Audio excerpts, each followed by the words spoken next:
All right, we're back. Icy part two.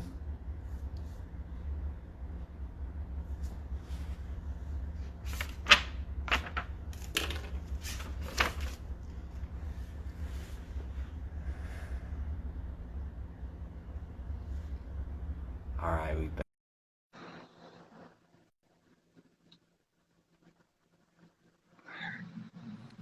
Ayo. Yo, yeah, man, that was a dope trip. Then we went to like Funkmasphere as well. Yeah, That that was those are good nice. times, man. That whole experience, I wish I never experienced at least the popping, LA popping, more after that. I think that was the only trip we went to in the name of Yeah, popping, at least, you know? yeah, hmm yeah. Because you had been back to LA after that, did you? Um, yes, there was Dexterity. There was like an exhibition Oh happening yeah, with Intricate. yeah. I was pissed, man. I couldn't. I was out of town. I was like, I think I was living in Vietnam at the time. Yeah, yeah, yeah, you were. I remember Yeah, I was like trying to fly back for that shit, yo. But that. I was deep in Vietnam, bro. I was Yeah, not man, making yeah. the trip. That event was stacked. So Even stacked. people not entering, like John Doe was there, Icon. We all got a spot. Like the whole crew, Koi. Um, yeah, it was stacked. It was stacked jam. I think remember Dragon House was there. Like it was random, like different communities of the style of popping or tunning were there, and Yeah, it it was was really basically like all the people that were like yourself, you know, like the people that didn't quite fit the popping kind of mold. You yeah. know, it was like It was everybody that was just mad dope, but like slightly on the fringe. yeah. Everyone was there. I think we were like way too blitzed to really appreciate that moment because like oh my god. Yeah, Yeah. that was it. Did you go to Jay Smooth's house after that too? No, I wanted to. We were like an hour and like something away from it. Yeah, yeah. We had one car, five guys in the car. It Oh was a yeah. crew, so it's like it didn't make sense for other things we had or we wanted to do or could have done. That was one of them though. I wanted to go. It's like we all said, "Yeah, let's go." We checked on the map. We're like an hour and 20 minutes away. Like, and we live like 2 hours or an hour away from there. So it's like it didn't Yeah. make sense. It was late. If we ended up like we didn't want to crash, like we had a place to stay, so it just didn't make sense. But I wanted to go because it was like battles. I wanted to call out people. We all did. Damn. I remember That that. would have been sick. Yeah, because I was like, I just remember like being in Vietnam watching these stories happen, and I'm like, man, I gotta be there right now. But yeah, I live pretty close to Jay Smooth, so that would have been dope. Because then you Oh, guys I could have just figured. scratched here. But shit, yeah, man. So like when it comes to like all your inspirations. You had Wiggles in the beginning, you had LPC, you had dance hall in general, then you had the Flexers, and specifically you had New Era and all those guys. Yeah. Like it's crazy to me, like to think where Tutting has gone now. You know, like how much it's blown up because there's been like the lack of acceptance and like where does it fit? It's been incorporated into a couple different dance styles, Yeah. but now like Tutting's almost become its own thing now. hmm Um, do you feel like where do you see this thing heading, man? Can you got any theories on that? I think Teddy can become like a just be like a household name. Like it could be like you should have Tutting in your arsenal. I feel like it will eventually get to that point where you'll have at least some angles or some ammo within Tutting, just because of the TikTok, because of the uh, social media. Yeah, there's a lot of information that people can just take and not give back to the culture, but for those that are giving back or who want to understand and learn, it's like that cutting can be the new a part of it. It could be mainstream on the positive side where everyone knows about it, right? So, I mean, I think that's the benefit of it. Yeah, it felt cool to have this niche style that, you know, is like certain legends and they battle and there's no footage. That's cool, but at the same time, I think why not have everyone understand what it is, you know? Yeah. Well, we teach too. Like when I teach, I tell people like you have to have your own style to it because everyone I watched had a different style of doing it, which encouraged me to have my own style. So, but the more people have it and flip, that means that there should be more influence, more inspiration, right? They can inspire the next generation to do that. Come up with your own style with this, right? Yeah. Where do you think so say when you're teaching or people just learn like a real complex combo, how would you break down what style is in tutting? I always say concepts, the concept, the essence behind it, because yeah, you can do a million patterns. If you want to know what that is within that realm, follow the grid. Now you want to add your style in the grid. It's how you move within it, how you travel. If you choose to use footwork, there's just this. So it's basically taking your groove, your personality, which I learned, funny enough, more so in basketball than in dancing. If you had a crossover, you couldn't just do a crossover. They'd maybe a crossover with like a shimmy, a crossover and a look, and you pass, and you have your tongue stick. Like that is what you would add, and that's how I explain it. Like the crossover is still a crossover. Yeah. But what you do with it, maybe because you have a baggy shirt on, and because of that, you always cross, and you see like an after image of yourself because of your shirt. That becomes of your style because of how you dressed. So it's like I think it's what you bring into the table before you even get into anything. So Yeah. I would say, like understand yourself really, because you're dancing, you're taking that and then you're dancing inside out, which is how what it's supposed to be. Otherwise, outside in is just, all right, you do it, done, next, right? Yeah. Versus Yeah. inside out, it's like a sense of discovery. You have to go through that. I can't even do that for you. You have to find yourself and take this and apply it to that. Yeah, the integration of your imagination, but also like what you did was integrating your outside knowledge and like basically infusing it into the style of tutting. I think that's the beautiful thing about tutting in general is that like it's pretty infinite. Like when it comes to combos, when it comes to textures, when it comes to because tutting doesn't require you stop and flip, and it doesn't have to be these sharp ones. It can be curved. It can like be fluid, you know. Yeah.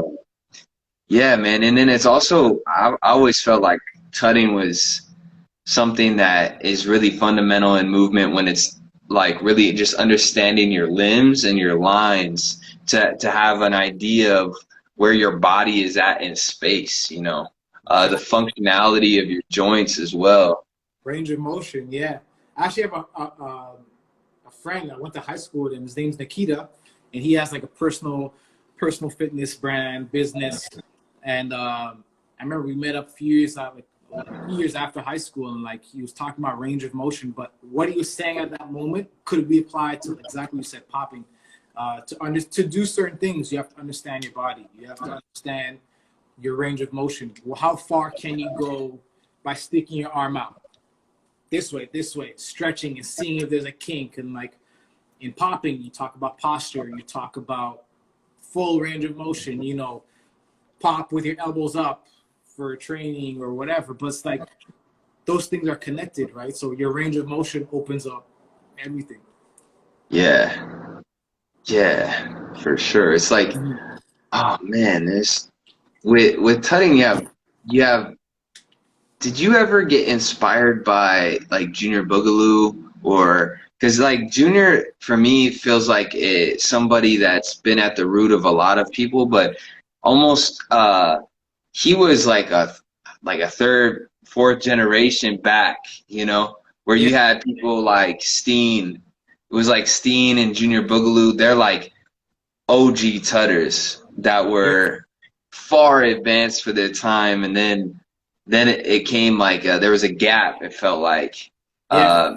and then in the '90s was like it almost seems like the dark ages of street dance. Like it was Yeah, just yeah. all New Jack Swing or something, For and real. maybe for hip hop it wasn't, but like as far as popping and like funk styles and things like that, it was kind of like it came back in the very late '90s, and there's Mhm. only a few people that were popping in the '90s that are still around, like Tommy Boy and Frantic Tommy and Boy, people yeah. like that.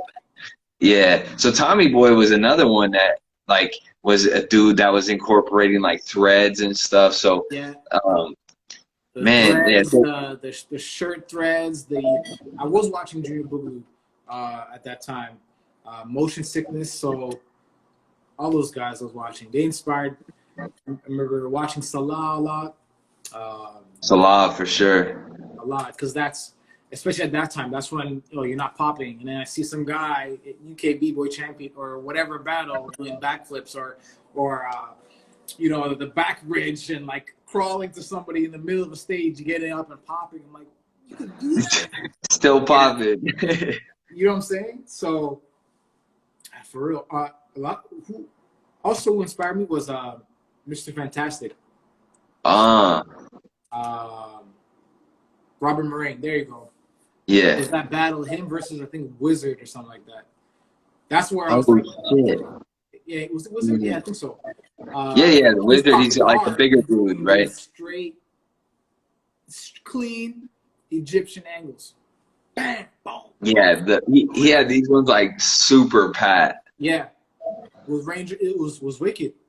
It blew my Yeah. mind because I'm like, okay, it could be done. And we continue Yeah. learning, but this is sick because he had his fixed angles, fixed point, on point. Um, it could have been connected, almost could have been connected, and that's why I found out about like Icon and like they were using waves to transition. And that's why, cool. I'm gonna get back to this popping shit, but let me keep doing this. This is sick. But Yeah. yeah, Robert Moraine was huge influence. Wow. Dang. That's yeah. So then you have Junior. You have Steen. When did you find out about Steen? I can't even remember. I think Was it early? it was early because as I dug into popping, I would come up Yeah. with. I saw a lot of people at that time, but it was hard to process. Like I remember watching Aki, and I'm like, this guy Yeah. lied. Like not saying I was smoking, but like I couldn't. There was so many Yeah. other things I was focused on and really intrigued that while I was watching those guys, I'm like, it's cool. Now I watch it like those old videos. I'm like, oh, it makes sense. It makes sense now.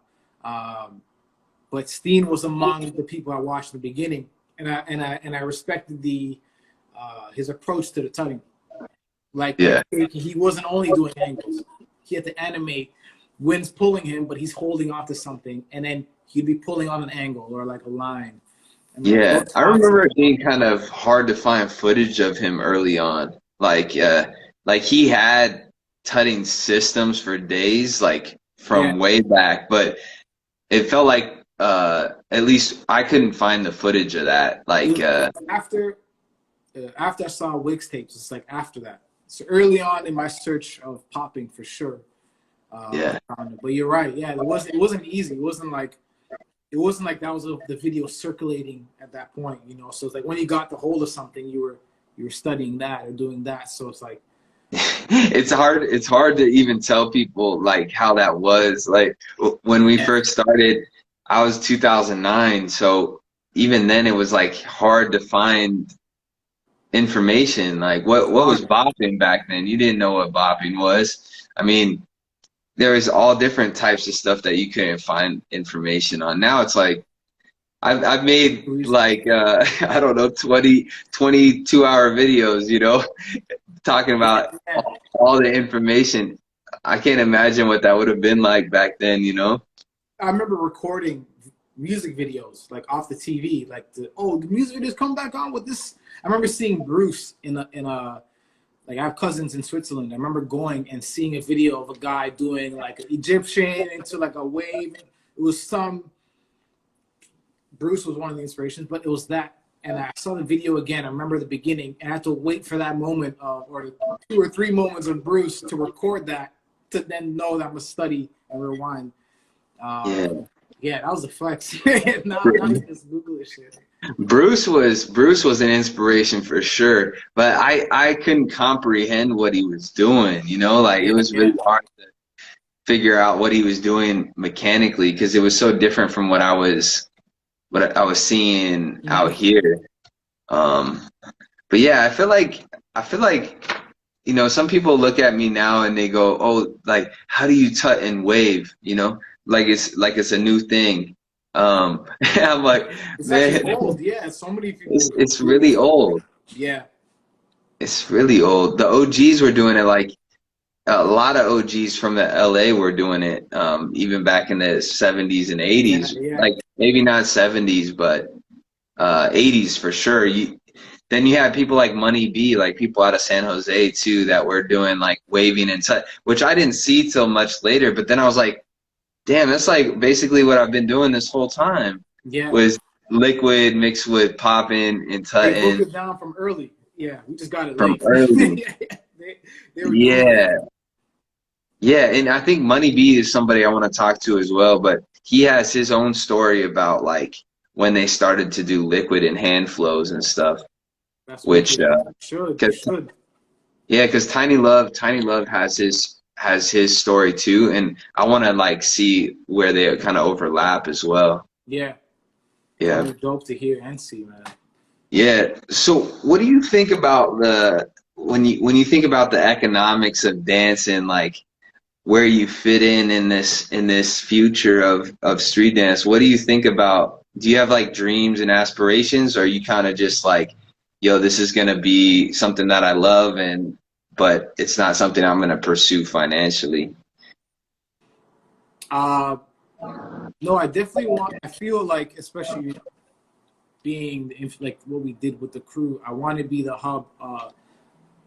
Not necessarily a hub, but an intersection in dance, in this style. Just because that's where we've been. That's how we learned about it. There's someone that held a jam that we were interested in, or dropped a video that we watched, which then influenced us, which then we pass on. So each one teach one, basically. So I feel like I can never. It wouldn't be right for me to just stop, right? Even if I just end up being a hub for information. Or you want to know this? I know this guy or this woman. You want to know where to get this? Follow this direction. So I feel like that will be forever. So financially, I really have a plan of how this can turn into money. Like I do film now. I work at an ad agency, so I don't want to see it like that. I didn't see it like that before, but even now, more so than ever, it's like I don't want to be that to think about dollar value, but more so connecting. If you're here and you ask me questions about this, I can guide you to there. Right. Yeah. Yeah. So no matter what, it's like you're a bridge. But as far as I'm still learning. I'm still looking at who's the newer generation. Like, although I'll say whatever and say, oh, they can sit there and do angles. I still watch. I still see what's going on. I'm tuned in, right? So I'll forever be that. Yeah, that's one thing I think. Yeah, you're always tuned in, man. Like you always have your eye on the new shit. Like I feel like all of us have that. And if we see something and you're like, yo, I gotta send this to Icy real quick. Like, I don't know if he's seen this dude yet, you know? And then like that's how I think all of our network is kind of spread in the sense of like we're keeping our eye out on the next new thing. Yeah. Yeah. Exactly. Yeah, because I always struggle, man, with when it comes to the dance thing and like going full out on it, you know, because it's a tough life to get by on, and I never want to be that competitive. It feels like I have to be in order to really dominate. Like you have to dominate a small pie to be like to survive in this game. It's not like, oh yeah, everybody gets a piece. It's like, no, I actually have to like stake my claim and I never felt like that was the way for this culture, you know? No, it doesn't work because you can see the majority outweighs like people. I think there's more people who do it for the passion and love for it. So it wouldn't work with that kind of mentality to just want to do it for money. And if you do, it'll probably crash. It doesn't make sense. Yeah, it doesn't work. It also depends on where you're from, which part of the world are you in. Can you sustain a business there in dance? Because if then no one's interested in that area, it's not happening. Even if you want to say it's not happening, unless you change your idea for this to be a certain business, or even for us, like Area 51, we didn't do it for money. If anything, it started as a party because there was no parties, so it was based out of necessity. So like business did well in the beginning because there was nothing of that, right? So there's nothing of a jam like that size that connected to those people. But if you're in a place that has all that already, and then you enter the market with that, yeah, you're not making any money, right? Yeah. It's not needed. So Yeah, it's tough. So what you got other revenue streams.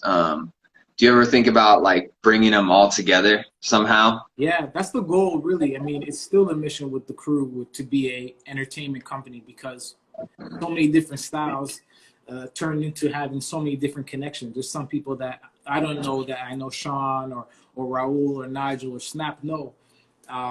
And it's that we use our resources to bring it back in. So it's like you have a business right there. You're using your network to do X, Y, and Z. So I feel like we still do it. We have jams together. We participate in the community in that way by throwing collab classes, workshops, information, clothing, right? Two guys in our crew, 3 guys in our crew do music. So I feel like the mission is there. We're following that path of that, right? I do film now. At one point, we all just did dance. So it's like we're learning what we need to learn to then contribute back into the main goal of, right? Yeah, to come back all together and then like basically have a company,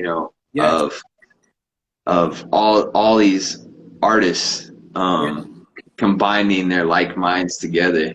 Yeah, I'm really curious to see what you guys end up creating together,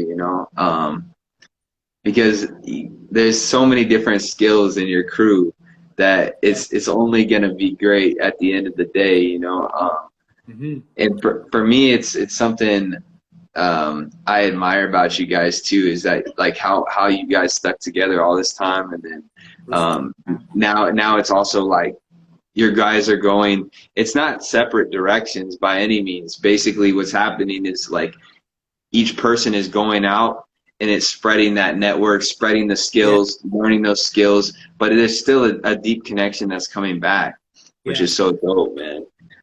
And that's something I feel like this more recently is lacking. The culture is lacking more crews, everybody's on a solo tip. Yeah, because you can, like, I can learn from anybody I want online. You can do whatever.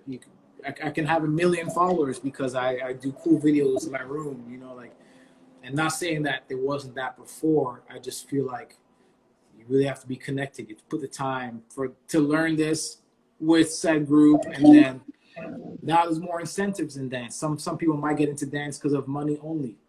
I'm sponsored by Nike. Let me do my dance videos, and I get paid $5,000 a month.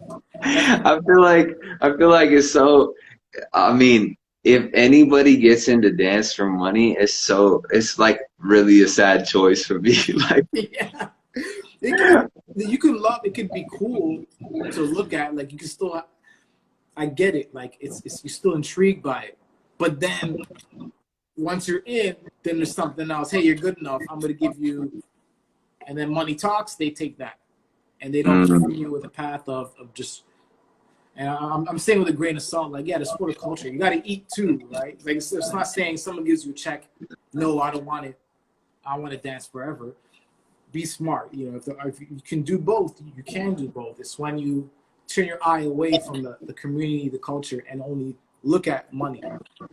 Look at money as a tool to bring back to home base, to bring back to community. Yes. Look at money and then leave everything that pushed you or got you to where you are now in the dust. No, it's whack. Yeah, honestly, bro, like that's been my mindset. Like you know, when I came back from Vietnam, I like I had come back and I had really tried to like push the dance thing, and I feel like in hindsight it was way too early to try it. Like, well, it was good to try, but it was way too early in the stage of my development as a dancer to try and push my craft to that level. I felt Yeah. like, so you know, I was really saving money to try and like go to these places and like teach workshops and stuff, but I just Mhm. didn't have the name to market for organizers to hire me. So um, yeah, then it's interesting though because I feel like uh, when I came back, I was presented with the opportunity to have a desk job, right? Well, first I came back, I was like, damn. Well, I came back from Europe and I was like, damn, I need to make some money, man. It's all Yeah. expenditure right now, you know? And my friend's dad hooked me up with a construction job in the middle of the summer. Word. And I was like, I sweat I would buckets. ride my bike like 30 minutes to the construction site, work from like 6 in the morning till like 3 in the afternoon, ride back in the dead heat of the afternoon. Then I Yeah. was like, I didn't even have a car yet, yo. Oh wow. So yeah, so I was like, damn, man, I gotta stack some bread. Like, so I was just like, I can't do this though, because I Hmm. was doing it. I did it 2 weeks, and I was like, I got no room for dance anymore. Basically, it was just too Yeah. physical. And I was still trying to practice, but then I got offered a job, like a legal assistant job, which started off more as a secretary and then a little bit more as a legal assistant next. But I've been there for like 2.5 years now. And the whole idea was like, man, if somebody offered me this paycheck, like I was just thinking about all my friends in Vietnam that didn't like would never have the opportunity to make this type of money. And Hmm. I was like, shit, man, all right, I'm gonna work this and then I'm gonna make it I'm gonna bring this back somehow, you know? Yeah. And then it might not just be like, yo, look what I got, guys, blow, you know, like it's more like I'm gonna try and use this money, build it up, sustain, like build up a shelf for me to sustain myself, so then I can Yeah. share ideas and art where I would not be able to thrive any other way. Hmm. Because most people like to actually make money at this thing, you got to be pretty pretty famous, you know, and I Yeah. don't ever plan on being that. So Yeah. You do it. I think also it's like you got to be respected too. So I think um, famous, yes, but also respected. I mean, I think you going about it your way like that is that's it's respect. You're doing it with the right intention, you know, and it will happen and it'll be appreciated like that because your plan is to work.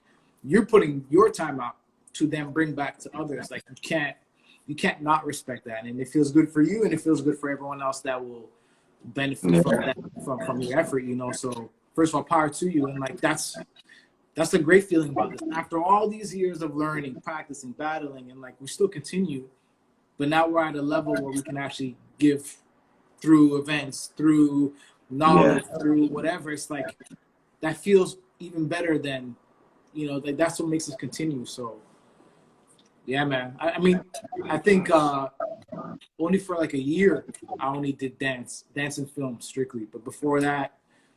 And after that, I was working at the bank or working at a customer service, or because it's life first. You can't do any of that without you know taking care of your family or yourself, taking care of debts, your financial goals for yourself. You want to go to school, that costs money too. Oh, like you said, you work yeah. to get a car, like that takes time and money too. So, and that's just a percentage of the things that take precedent over. I want to get down, or I want to travel and battle. So it's balance, man. Yeah, it's a balance, man. Mental, emotional health as well, Yeah, because sometimes yeah. You want your health, you can't do nothing. You can't do nothing. you Yeah, can't do nothing, man. I'm saying like it's all a balance in the sense that like you have your work life, but that can work you to the bone. But then yeah, you have your dance, and that kind of rejuvenates you, even though it's mm, you could get physically taxed. Like at work, it's kind of like a mental tax. Then yeah, you have your physical tax, and then like you're pretty wiped out. So you just got to really determine at the older you get, the more connections you have, the more opportunities you get for work.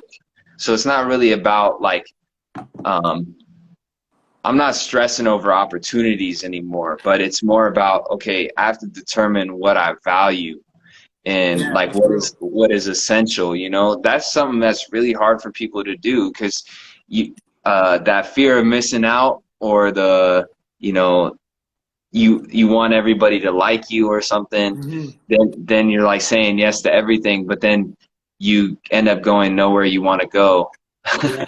Yeah, yeah. So That it's kills a like, lot of people because you're distracted, right? Like you could be, oh, I'm not gonna work. I'm gonna do dance because I won all these battles or something like that. I don't know. And you could be drawn into that. And then what if there's no jams for you to win? Like that false sense of this or satisfaction was just based on a win, as opposed to what life is really about, you know? So yeah.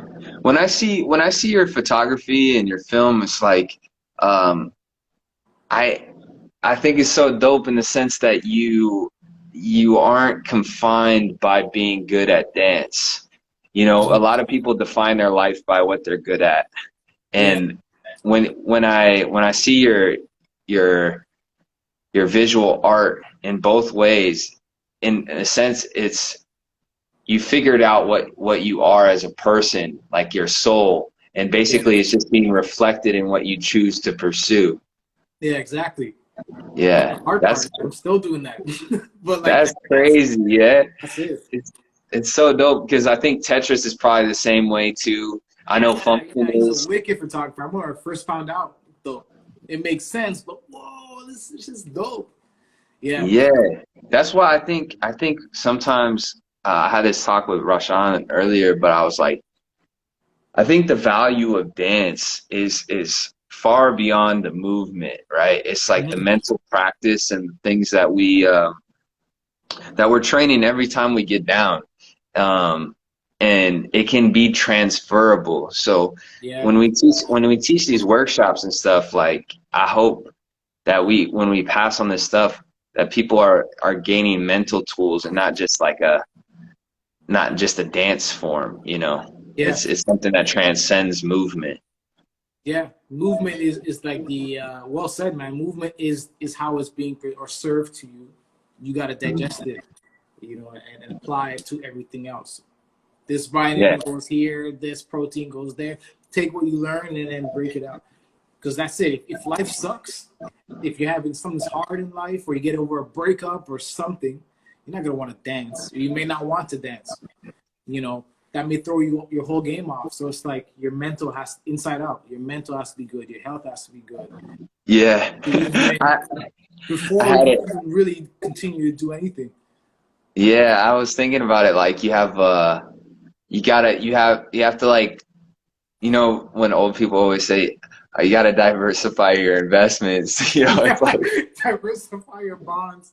you gotta diversify. It's like, Yeah, uh, yeah, don't put all your eggs in one basket. But it's more about, yeah, it's not bad to have a plan B or a plan C, hmm uh, because those plan B and plan C's and plan D's, those allow you to go full out in your plan A. yeah, That's exactly. that's full out to me, is like, okay, full out is like, I got the next thing. If this parachute fails, I still got this. It's Yeah, not hindering me in any way from moving forward. It's not going, oh, I'm just gonna half-ass my plan A because I got a plan B. It's like, no, I don't want my plan B at all. So I'm yeah, gonna go yeah. with plan A. Straight up. I Yeah. think I like that way of thinking also because if you think about it like that, or I'm gonna do A, B, and C, not because for me, but also for others. Once you start thinking about it like that, like I said, if we throw a jam, it's not I'm not throwing Area 51 because I want to learn from this person only. It's like we can all just chip in money to have this person come here. It's more of if we have this here, then more people can be inspired by this one movement, right? So if you think about plan A, B, and C, it's like this this is a solid plan now that yes, A is still there, but B and C allow me to do it more for others, right? So it's like thinking like that, I think it boosts you up. I think if I thought about it like that earlier, I would have stuck with certain jobs I had, you know, like other jobs before. I'm like, oh, fuck it, I want to dance. I want to dance Yeah. only. I can still survive with this money if I leave this job. But it's like, no, things happen. But like at that point, if I had just thought, stay here for this, it could help benefit more people at that moment, right? So it's like, I try to say it in my workshop too. It's like, you take this, you learn this, but there's going to be more things. Adapt. You may like architecture, you know, I don't know, use lines to go into this.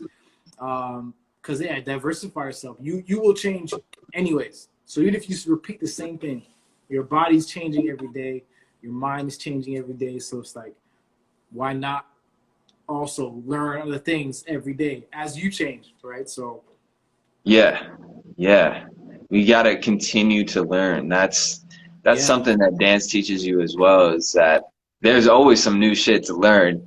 And it's always. also, sometimes there's always something new to learn, but the thing to learn is to not learn new things, like to be disciplined in the one thing that you're really working on. Yeah. Like what we were talking about earlier with the kind of the original generation was like they had very few things, but they applied all their energy into those few things. Mm-hmm. Now we're in a time where we have unlimited access to unlimited things. So it becomes more important than ever to be disciplined. Like you Yeah. have to, you have to. You have to. Sting Yeah. says that part of his dancing, like his tutting is inspired by systems. Like everything works in systems. And I remember working at this insurance company and like the manager said that everything worked in systems. It's just like funny how things come back to find itself back to the source. It's like you have to have structure. You have to have a routine. It's something needs to happen to start this, to start this. I think in my life when I had more, like having structure yielded better results than when I just winged it. You know, and like Area Mm, 51, some of the years we did wing it and it worked. But it's like, it's not to say like go about your journey or life and only have structure. It's like it'll work if you just do whatever you want. But structure makes sure that or allows you to follow a certain path, you know, yeah. at least to prepare you for what's to come, right? Yeah. Yeah, yeah. Some sort of structure and habits and discipline. They say, I think it was this guy, I read a couple of his books. His name's Mortimer Adler.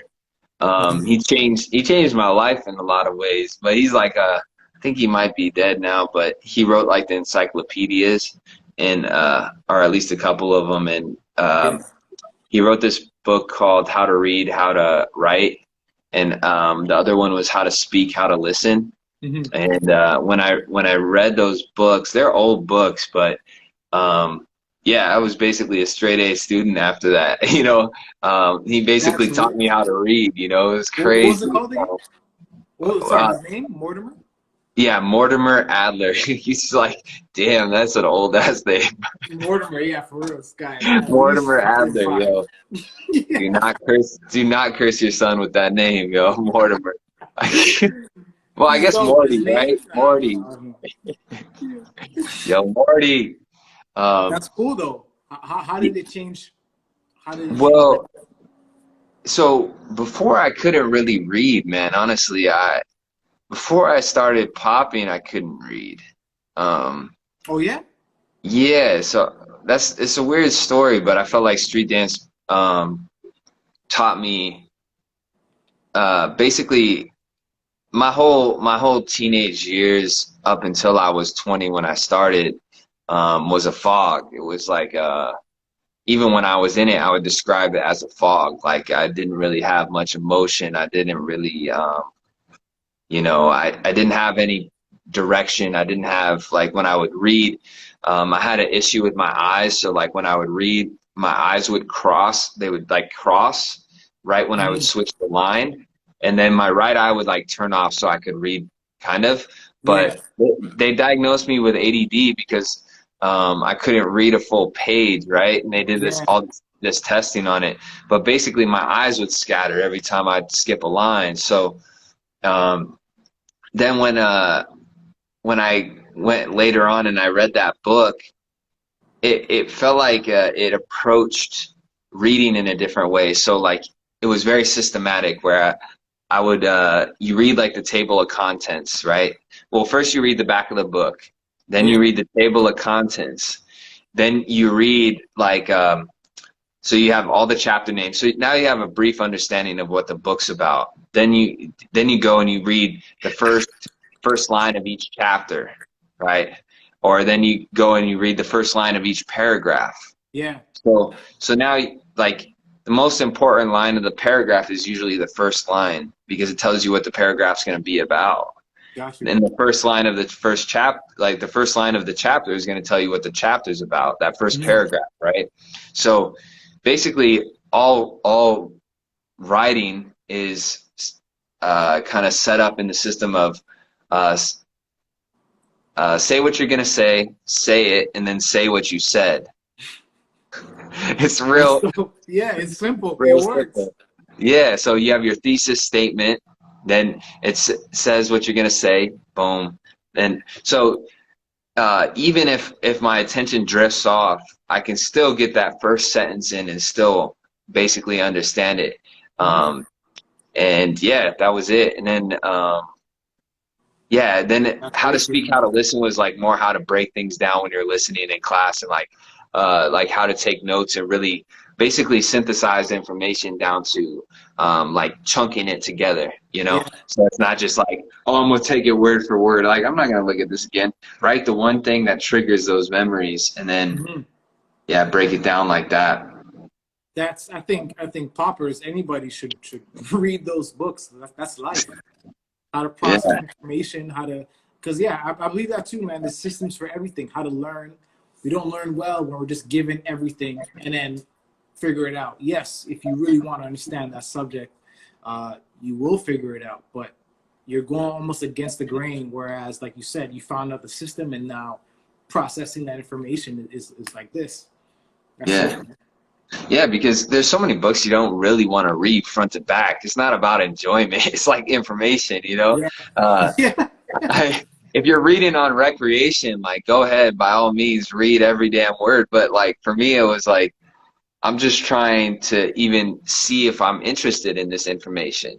These Yeah. weren't fiction books I was trying to read. These are like nonfiction or like factual things like, or just studying psychology or, you know, self-help books, you know. So I was just, let me even see if this is information that appeals to me, and otherwise I don't need it, you know. That's the whole thing about this whole system, is like figuring out what is the essential information here. So what is the author trying to say? Was there a name for that? Like Yeah, Mortimer? yeah, Like, yeah. One sec, I'll grab the book real quick. that's what's up. What's up, everybody?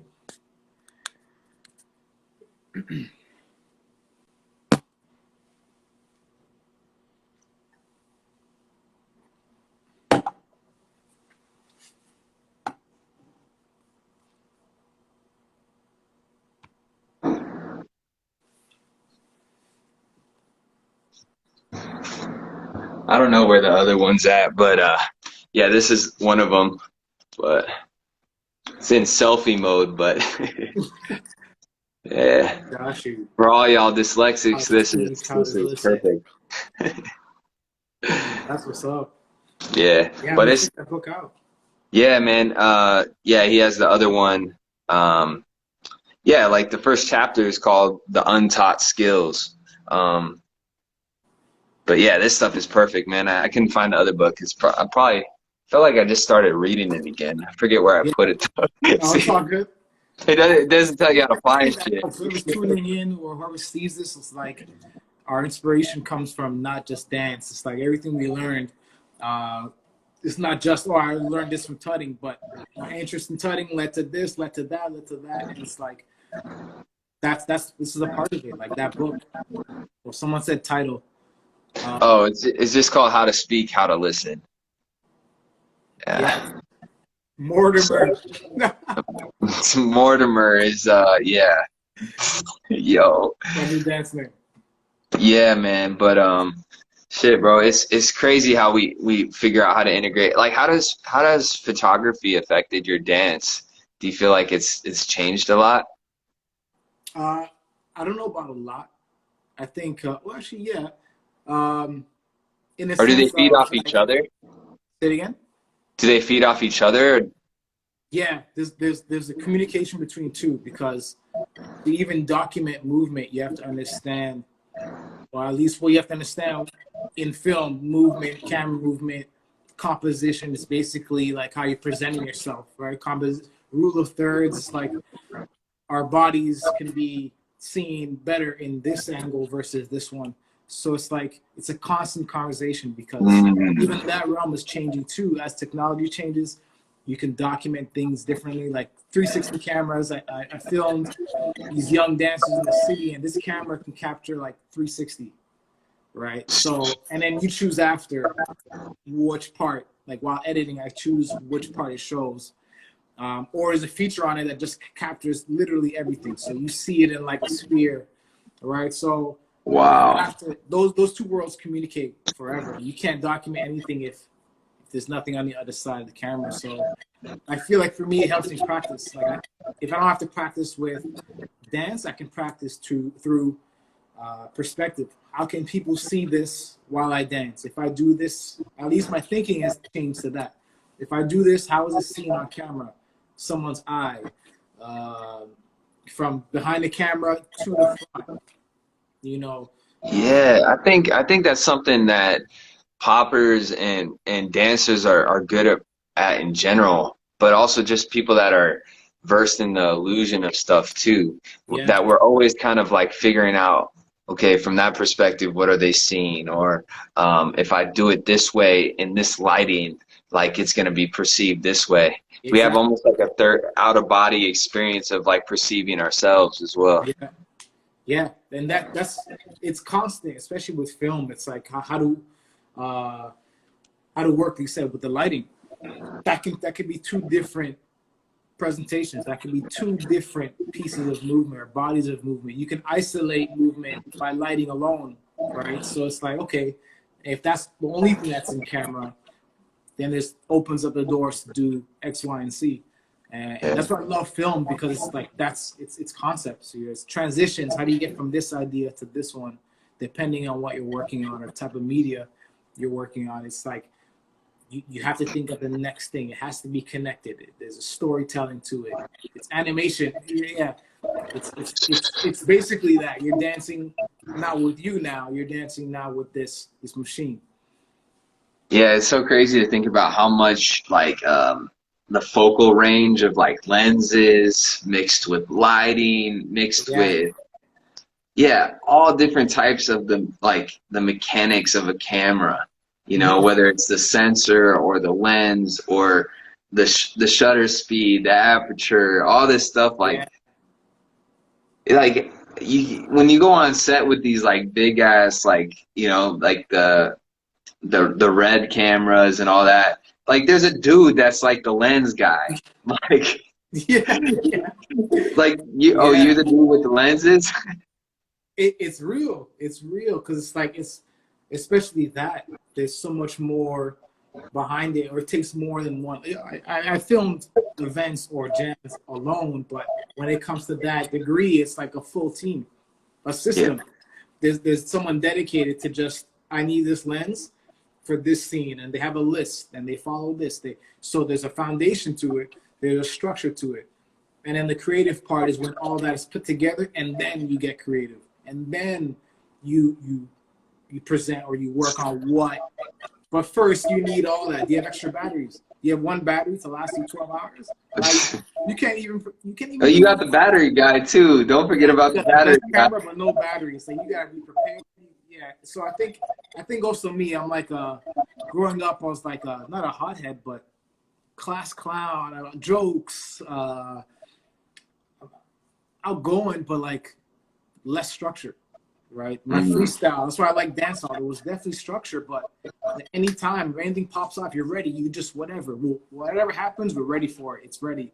We have the Mhm. 1-2 routines or blow ups ready, but everything else is freestyle. We got it. right? Yeah. So, but coming up, it's like structure is what refined the movement. Structure is what made those things, my message clear, right? And film Yeah. teaches me that. What do you think about like the freestyle state of mind? Like, what is that? How would you put that into words? You know, when you're talking about even when you were a kid and you're a class clown, like even when I think about like how that relates to me, when I'm thinking off top or like just talking shit with the homies, there's a certain like just a reaction, a give and take, a reaction, boom, and it's just like, uh, yeah. How would you describe that? You have to be very aware. I Yeah. think that's what freestyle is. It's because you can't dictate what happens next. No one outside of dance, anything, no matter whatever the situation is, no one knows what's happening next. But if it happens and you are aware it happens, and then you can process that and know what to feed back to the information that you got in, that is what freestyle is. The class clown, I would always listen to what someone else said to be able to say back and process. Watching and one, it's like someone try to reach for the ball, they're already crossing over the person. Yeah, Yeah. we don't know they're going to do that, but they're processing it. Each of these rounds, dance, film, something happens, you got to know how to move the camera or out of the situation to capture the whole thing. You're too close, especially at live events. You don't know what's going to happen next. How can you prepare to capture certain things?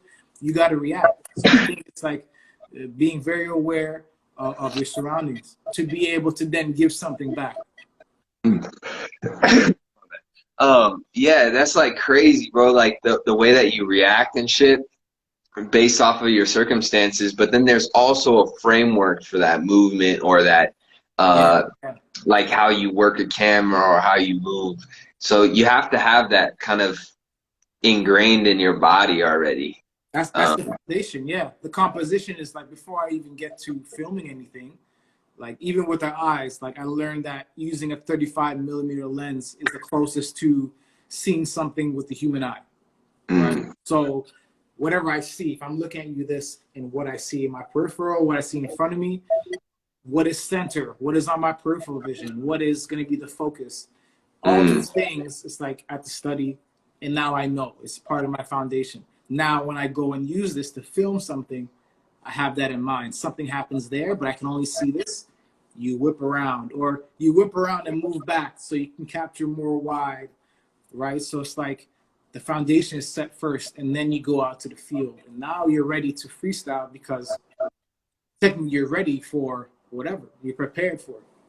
Yeah. Shout out to Why Not. He said reactionary awareness. Yeah, straight up. Yeah. Perfect. Yeah. It's like it's real.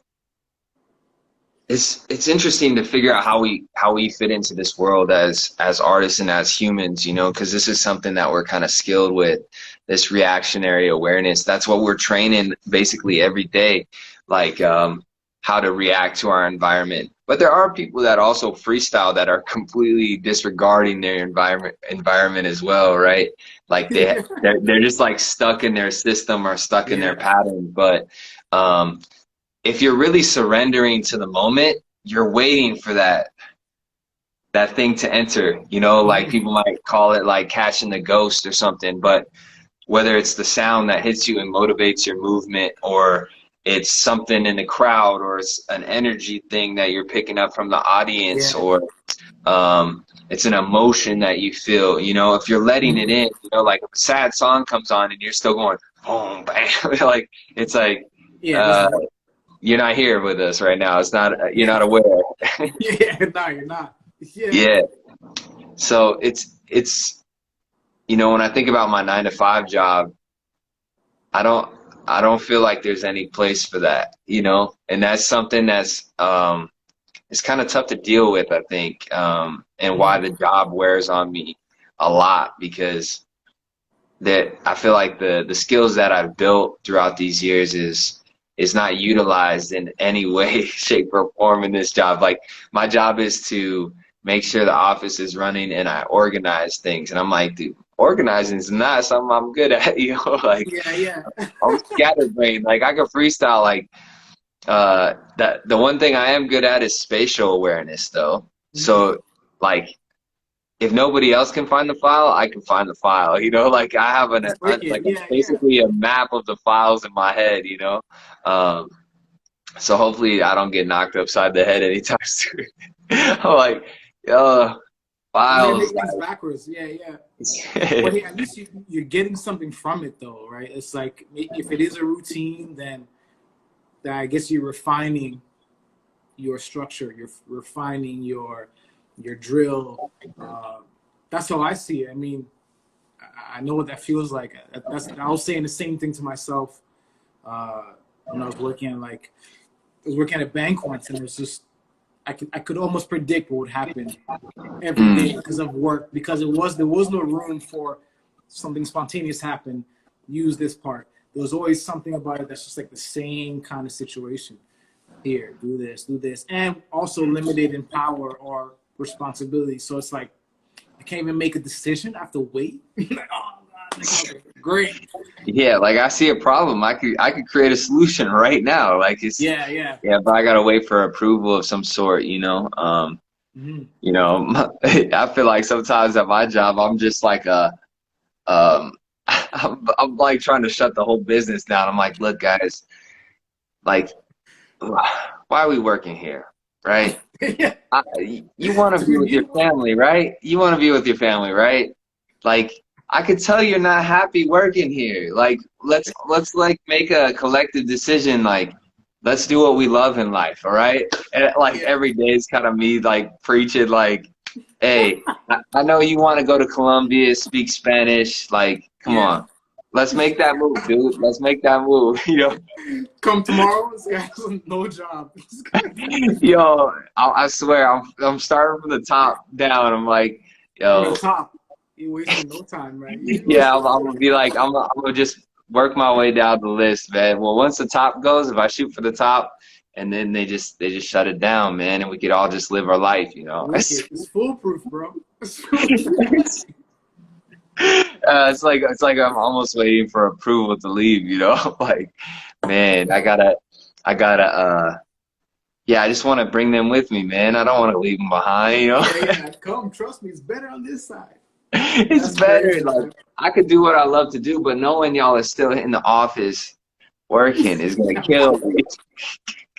You guys gotta come with me, Full man. on I'm show. bringing you. We could Real just dump shit. these paychecks, man. Forget the bills. Let's just minimalize. That's Like it. I know a good backpack company, and The we plug. could, The plug. Check it out. Look, it's yeah, dirty. yeah. Just like I actually got a side job for Osprey backpacks. Yeah, real shit. Uh, nah, man. I think, yeah, I see a lot of people that just aren't living their life like the way they want to live, and I feel like if I could just get people to think, and you know, you can never force it on anybody, but Mhm. um, maybe one day I could just ask a question, and it'll dawn on them in some type of way, you know? Yeah, for real.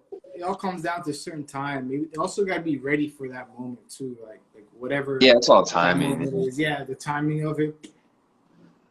Then Yeah, we got to do this stuff, man. We got to make things happen. straight Gotta up. make things happen.